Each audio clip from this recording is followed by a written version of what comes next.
Hello and welcome back to the Genesis Designs and Modelcraft bench, and here for the first video of 2022. I finally have got my hands on a Zvezda C-130J. Woohoo! It's too big to fit under the camera. It's a much bigger box than the first release. I can't really show that because it's too big to fit under the camera, but if I line the bottom corners up you can see here it's quite a much bigger box, and that's because it's the stretch version with the longer fuselage. So before I get into actually going into this box, just a quick note, because I know people like to be critical of others that display knowledge. I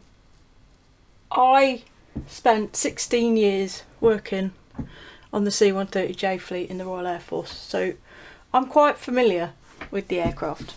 Alright, I'm not going to sit here and say I'm a full-on expert, because I think it's difficult to self-quantify that kind of thing, but I do know my way around it. I'm a heavy technician originally. Legacy trade is rigger, which is airframes, and latterly also propulsion. So airframes, systems and engines wise, I know the jet quite well. Anyway, enough said about that. This bot, it's much bigger than the original, as I said. It's got a handle. I bought this from Models for Sale. It's got quite a few in at the minute at a decent price, $37.99, and this is it's quite a sturdy box, and it's a flip top, so you know I can't show you, I can't put it under the camera, so I'm just going to go off camera a minute and I'm going to get the parts out and we'll go from there. Alright, I've zoomed out a touch, and here we have the fuselages from both kits on the bench in front of you. So this is from the J kit. Now there is no difference between these apart from this has got the stretch in it. So you've got a plug in the forward fuselage here, and then the aft fuselage just behind the back of the parador there. You can see if I line the paradors up, that's the extent of the aft plug, and the forward plug basically comes from 245, which is here, sort of main structural former of the fuselage. So 245, there's a plug, and that is that section there. So it's quite a bit longer. We don't have the fueling probe of that nature in this kit because they don't fit that kind. We've still got this arrangement here to allow for different windows. The very early Hercs did have a cargo door in the front of the fuselage, but I don't think that's why Zvezda have moulded this here. And the same inserts for the different arrangements with intakes and whatnot at the front. Likewise, the same insert for the windows in the nose. The C-130J has one of those plated over. Alright, fins. Okay, this one has got moulded in, I don't know if they're VOR. I'm not a fairy, I don't know about aerials, but it's got some fins moulded in there. They should be there, that's fine. Straight away they were into the issues. Now there's going to be a lot of issues mentioned here, and I want you all to realise that I'm not trying to be negative, I'm just pointing things out. I am more than glad that this kit is here, and I can finally actually build a C-130J, something I've spent so much of my life in such close contact with. But I did expect a lot of the issues which I've seen in this kit to be in the kit, and in fairness to Zvezda, there are people still to this day who work on the aircraft and don't realise how fundamentally different it is to the earlier four-bladed Hercules. It really is a completely different animal. As Zvezda here, they've moulded the fin sort of panel details around here exactly the same on this as it is on that, and it shouldn't be. Some of these panel lines, if you want to be accurate, will need to be filled, because the de-icer boot on the fin here doesn't have these panel lines in it. It takes up part of that fin leading edge down here, and the aerial is part of it too. In fact, the boot itself is an aerial. So that's incorrect, but other than that it's the same moulding, exactly the same moulding. We have got a recessed detail here and partially here for the slime light type formation lights. This is fine if you're building an aircraft that has them, but be aware that RAF ones do not feature those, so those would have to be filled as well. So the transparency sprues in each kit are absolutely identical. I noted on the initial release that there were features of the transparencies that showed that a J looked likely, or at least some of the sort of combat talon type things. They're absolutely identical, exactly the same stuff. This one is from my J kit, and I don't know if you can tell, but it's been squidged. It's got some fairly serious distortion in it, and that main transparency is all it's all out of whack. You see, it's massively wider than the other one. I think I might ask for a fresh one there, send that back. But for detail's sake, you've got your main flight deck windows, your cargo bay windows, wingtip lights. These are the twin windows that go underneath the front of the nose, and this one is the one that features a blanked off one for the J. And then you've got 4 different types here. These are paradoor windows for the J, which does need the square paratrooper door window. 4 different types here of the sort of cheek windows in front and below the main windscreens, with various different setups of sensors. So this is blank 2 windows, not for the J. You want to use probably this one or this one for the J, which the bottom window is blanked off again. And the differences there is basically just different types of missile warning sensors. So just identify the right ones for whatever you're building and use to suit.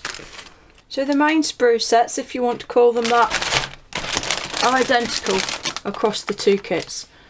This pack with all the sort of fuel tanks, tailplanes and etc. is identical for each kit. So I'll take one out of the bags and I know I already did this for the initial C-130H review, but I'll just skip through it again to save people having to go backwards and forwards. And this is where we're going to get into sort of nitty-gritty / rivet counting, if you like. Because the C-130J, as I said, really is quite a different animal to the C-130H.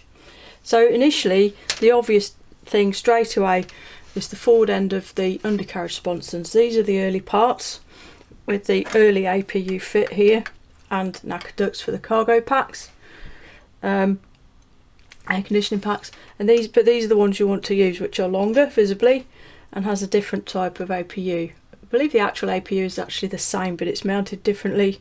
That's the exhaust there, and the intake is this door here that opens out forwards. The other side here is the the cargo bay air conditioning pack is housed in there, so you need this intake and this pack. The tank's the same. If you have an aircraft fitted with tanks, these tanks are equally applicable for the J as they are for the earlier aircraft. Okay, what else have we got? So, air deflector doors. For the back of the sponson, you need to use the smooth ones. The J's never been equipped with Rato nozzles. All this detail here is for rocket assisted takeoff packs. The J was never fitted with those, so don't use them. And then the flight deck parts, which some of which are visible here, are the same as they were for the earlier aircraft.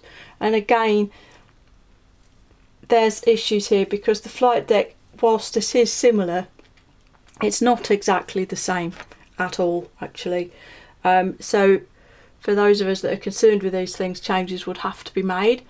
I will caveat that with the fact that, in fairness, it's even if you have the crew entry door open, it's very difficult to see a detail. You can see that there's things in there, but the real detail of it is difficult to see. So for most modelers, I suspect this will suffice, but it isn't correct. This plinth, the J has tracks in the floor so that the third crew member can sit at this desk or come over here behind the 2 pilots. The seats, at least in the RAF aircraft, are not of this style. This is the earliest seat. RAF aircraft, they're square. They have armrests, etc. So they are quite different. And just the general layout of the flight deck around the back, sort of, well, basically everywhere after where the pilots sit is different on the J.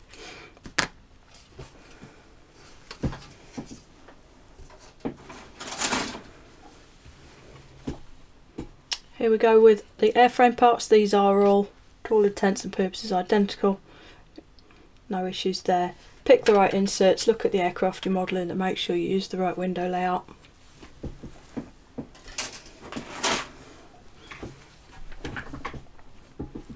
And here we have the cargo bay parts and lots of sort of miscellaneous details. Now, I remember saying when I reviewed the initial release that this is 245, frame 245, and this area here is the sort of rear face of the cargo bay air conditioning pack, and this is correct for the J. The rest of it, simply put, is not. This sort of ducting and what have you that goes along the ceiling, it's present but it's in a different place. The J has built in along the ceiling. I'll see if I can find some photos and add them into the video at pertinent points, or maybe just at the end.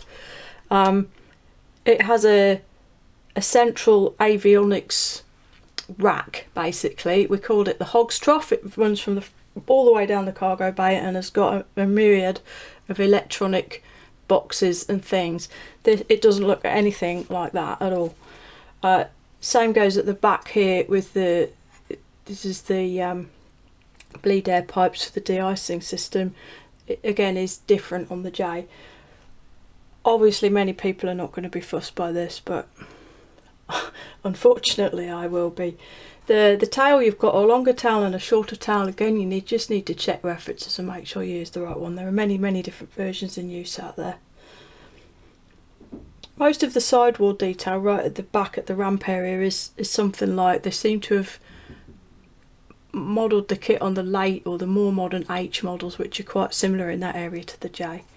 And you do have a pair of turrets here which are pretty much reasonable for the LRCM system. The Royal Air Force J has a large aircraft infrared countermeasure system mounted in these two turrets on the back here, which is what these are. Now if you do not mount the turret, you need to, it does have a circular blanking plate, but it's flush, it doesn't look like that, so that would need to be sanded off and scribed back in.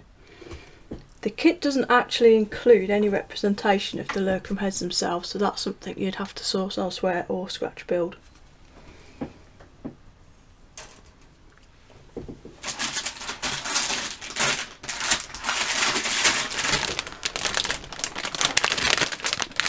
And here we have the wing packets, and these are different. This is different across the two kits. The wings themselves clearly are identical, but the engine parts are not.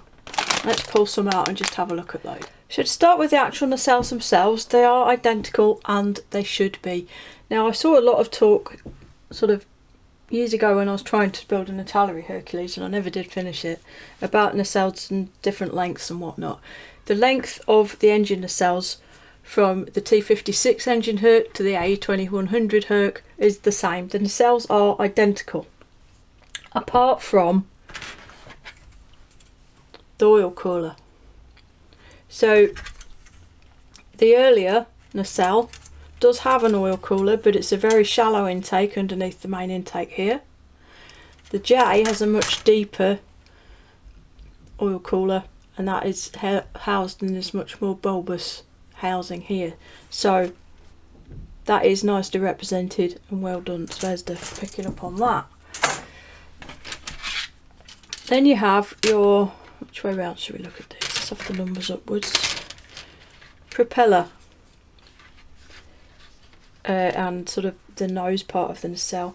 So obviously the biggest noticeable visual difference on the C-130J is the six-bladed scimitar-like propeller unit. It's a much bigger bulbous spinner. The blades are carbon fibre. It's a similar size, but it has the appearance of being bigger. So obviously that area is different. The intakes and exhausts should be slightly different, and they are. This part is the same as I just mentioned, but again well picked up on and well represented here by Zvezda. Now they do have in these spinner back plates, there are little notches in there to align the blades into a particular position. Again, use references, because the shutdown procedure for engines on the RAF birds is such that these will always return to a fully feathered state when the engine is shut down, unless there's a problem. Obviously the propellers can be unfeathered by using the feather motor, but the standard operational state, if the engines are shut down, is for the blades to be fully feathered, that is, facing the airflow thus. So bear that in mind. But otherwise, yes, very nicely done, nice representations throughout. Got the compressor and turbine faces again as we had before. Very nice little nacelles, very, very well done. Light years ahead of what we had to deal with before. And you do get this extra little sprue here. So the old style refueling probe is modelled on there, but you need to use this one on the J. It's different, you do not use this, this is internal on the J, you just have externally, all you see is that. And then you've got some extra bits of cargo floor and internal insulation material to account for the fact that we're modelling a stretched aircraft. Proper square window paratroop doors there too. And as far as decals and whatnot go, you've got some very serious decal sheetage going on here.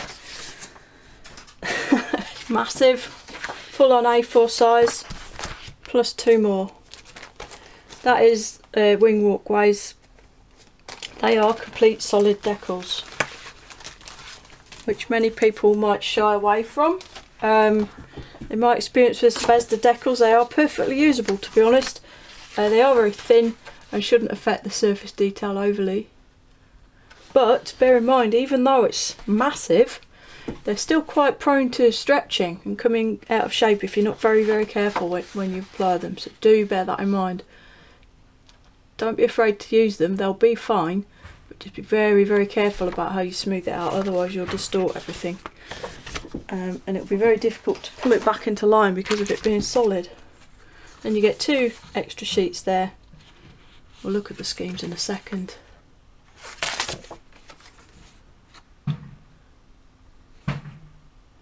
Showing how we've got prop tip decals, which a lot of people are going to be quite pleased about. Instrument panel decals, which is entirely appropriate because it's very different to the original panel. For some reason it's got the dial laden panel there represented as well, which we don't want. Yeah, not completely accurate instrument panel by any means. Don't know why they're bright green screens either, but certainly representative and better than nothing. And as I say, the internal areas are so difficult to see actually on the finished model. The instruction sheet, exactly as it was before, parts layouts nicely drawn and annotated throughout. If you're closing everything up on this, there really isn't any point worrying about the interior. It's physically impossible to see it. I wouldn't necessarily even bother painting it, although I might be tempted to paint it black perhaps, just to. But yeah, don't worry too much about the interior if you're building it closed up. It's really not, really isn't visible. There's your slightly different engine layout there. Slightly different construction, but it's not majorly different. Not all of the aircraft had the tanks all of the time. The RAF aircraft certainly didn't have the underwing tanks for a long time. And even now the short aircraft don't have them. Those that are left. There you go, that orientation is correct for it to be a feathered prop as shown in these diagrams, so that's great. So if you do want it unfeathered for any reason, and it is a thing, you do see them like that now and again, then you'll just need to just take the notches out of that base plate to allow you to move the propeller blades. And there's a stencil diagram at the back there.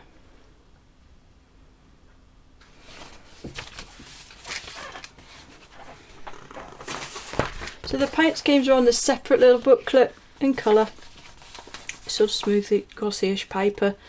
First scheme is for an aircraft with D-Day stripes from Ramstein in Germany. These aircraft do come in and out of Bryce quite frequently. I've seen these a few times. In fact, I think I've got a picture on my phone of one of these from fairly recently. Yeah, see them parked at Bryce quite frequently. Second one, Royal Australian Air Force, 100 years. It's a nice scheme. It's just two-tone grey, but I like the wavy demarcation and the tail arts. Tail art's quite handsome. Then you've got the Royal Air Force C-130J, complete with its pods. Do I say anything about the French one? I can't not say anything about the French one, can I? We got a French one, Army de l'Air, from 2018. Now the French didn't initially buy the C-130J, they did operate the H for many, many years.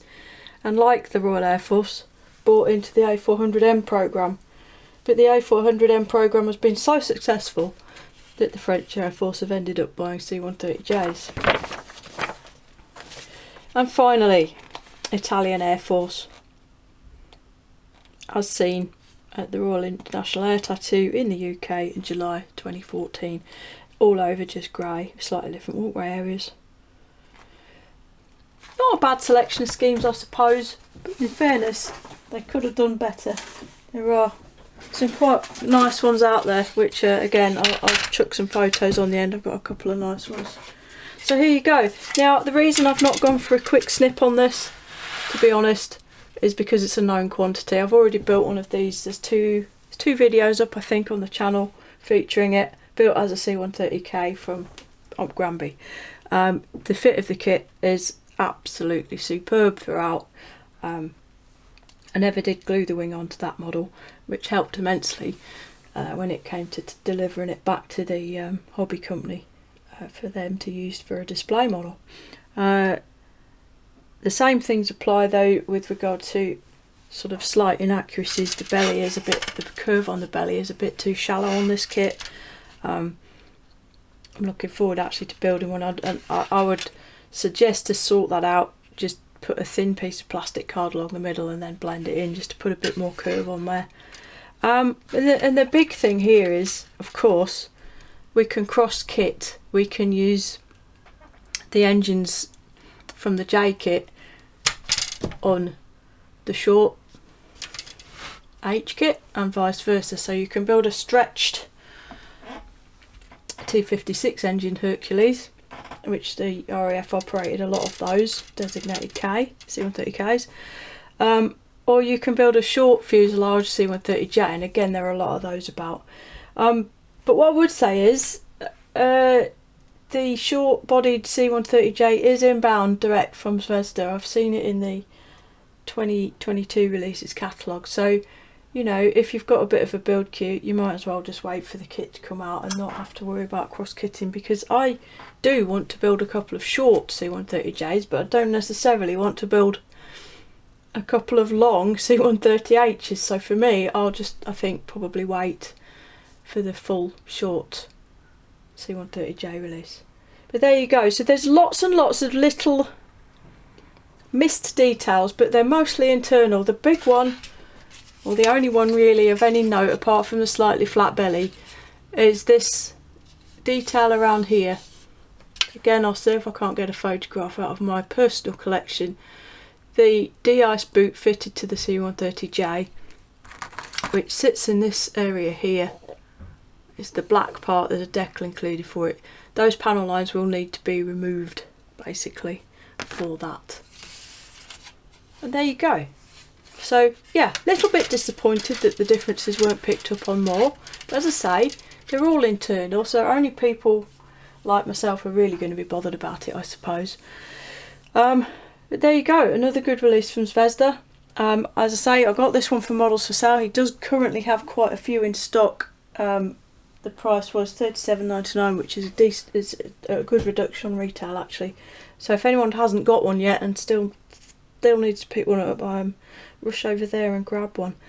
So that'll do for this one, and I look forward to building one quite soon, hopefully. So until the next time, look after yourselves, look after each other, and Genesis out.